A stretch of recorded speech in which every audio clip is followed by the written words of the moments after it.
De Montréal, pour se rendre à Bangkok en avion, nous devons faire une escale à Shanghai, en Chine.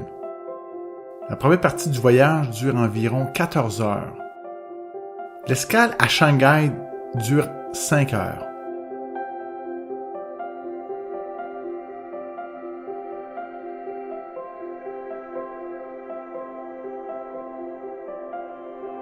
Et de Shanghai, on compte environ 4h30 pour se rendre à Bangkok. À Bangkok, nous avions loué un petit hôtel vraiment sympathique, le Siam 2. Vraiment bien et pas cher. On y compte un restaurant et une piscine. On n'a vraiment rien à dire. Voici d'ailleurs un petit tour de notre chambre.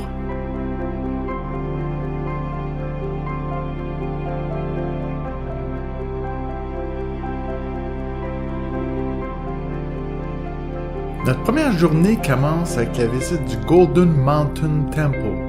C'est une marche d'environ 20 minutes de notre hôtel. Le Golden Mountain Temple, connu sous le nom de Wat Saket, est un temple bouddhique. Ce temple date de l'époque de Ayutthaya. J'ignore si je le prononce bien, mais c'était la capitale qui était fondée en 1350, mais qu'elle fut détruite en 1767 par l'armée birmane. Il est construit sur une colline artificielle de 75 mètres. Il a connu plusieurs restaurations et modifications, mais c'est sous le règne de Rama V qui a été terminé. L'édifice est composé de 3 niveaux. Voici la vue de Bangkok à son premier niveau.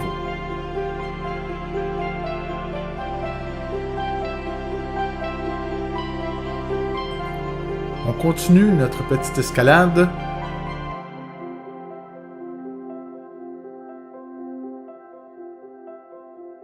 Et on se rend maintenant au deuxième niveau. Et voici la vue de Bangkok toujours.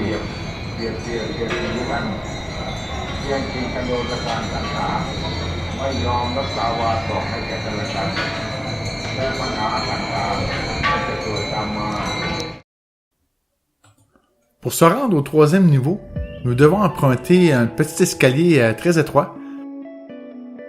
Mais la vue vaut vraiment le petit effort.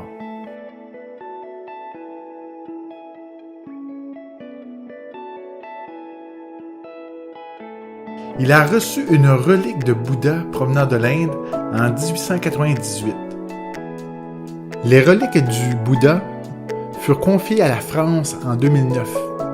Elles sont actuellement abritées à la pagode de Vincennes à Paris.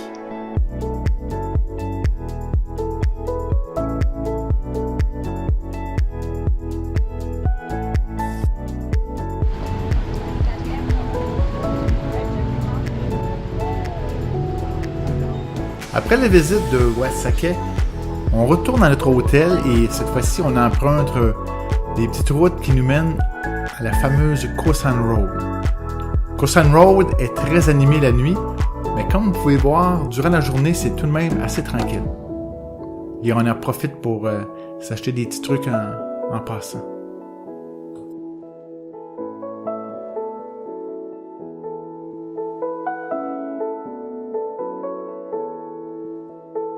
Et pour bien finir la journée, on prend une petite pause au Hippie Bar.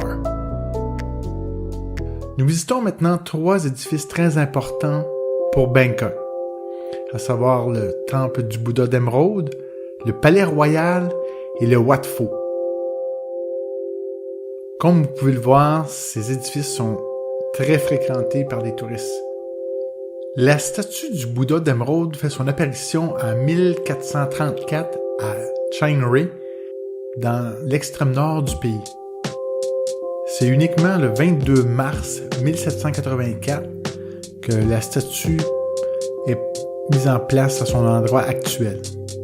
La petite statue a 3 habits, à savoir la saison chaude ou l'été, la saison des pluies, ainsi que la saison froide ou l'hiver. Le palais royal est vraiment un édifice magnifique. Il fut construit en 1782. Ce palais royal abrite aujourd'hui un musée. Le Wat Pho abrite un Bouddha vraiment géant. Elle fait 43 mètres de long et 15 mètres de haut. Elle représente le Bouddha sur son lit de mort.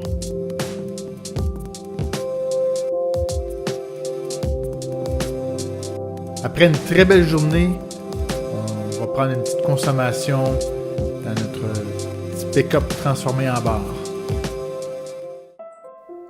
Aujourd'hui, nous empruntons les transports en commun qui circulent sur la rivière Chao Phraya. On peut y voir une perspective différente de la ville. C'est vraiment pas cher et très amusant.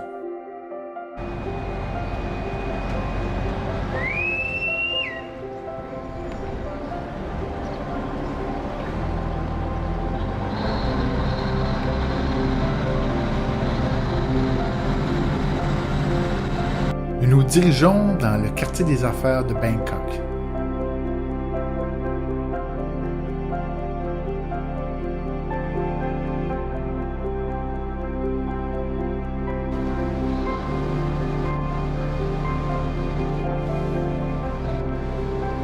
Nous descendons à la station orientale. Après quelques pas sur la terre ferme, on croise l'œuvre de l'artiste Aurel Ricard. Il est vraiment agréable de marcher dans les petites ruelles à Bangkok. On y trouve vraiment de tout, des petits commerces, des fruits, des légumes. On se croit vraiment dans une autre époque. Brigitte s'était acheté un mangousta ainsi qu'un rambutan. Les deux sont des petits fruits vraiment délicieux.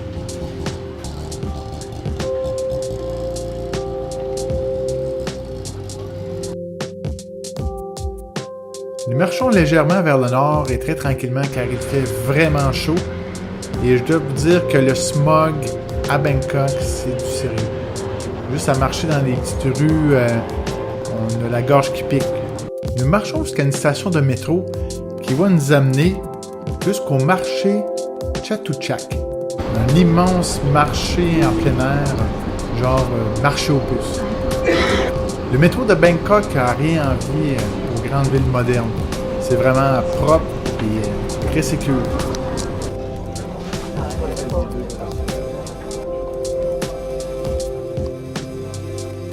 Une fois arrivé au marché de Chatuchak, on se lance dans la grande aventure de ne pas se perdre, car c'est vraiment achalandé et c'est un labyrinthe immense. On y trouve des choses vraiment intéressantes et vraiment pas dispendieuses. Il y a une ambiance vraiment festive et c'est très plaisant.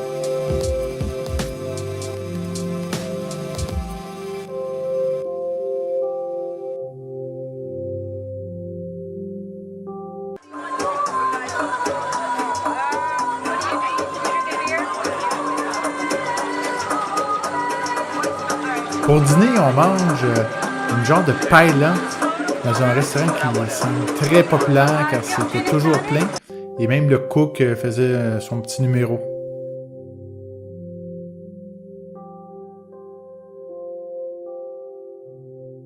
Le soir venu, on prend encore une petite consommation dans les petits bars sympathiques de Bangkok et on se couche pas très tard car le lendemain, on se dirige dans le nord du pays, à savoir à Chiang Mai, qui est à environ 1h30 d'avion pour s'y rendre.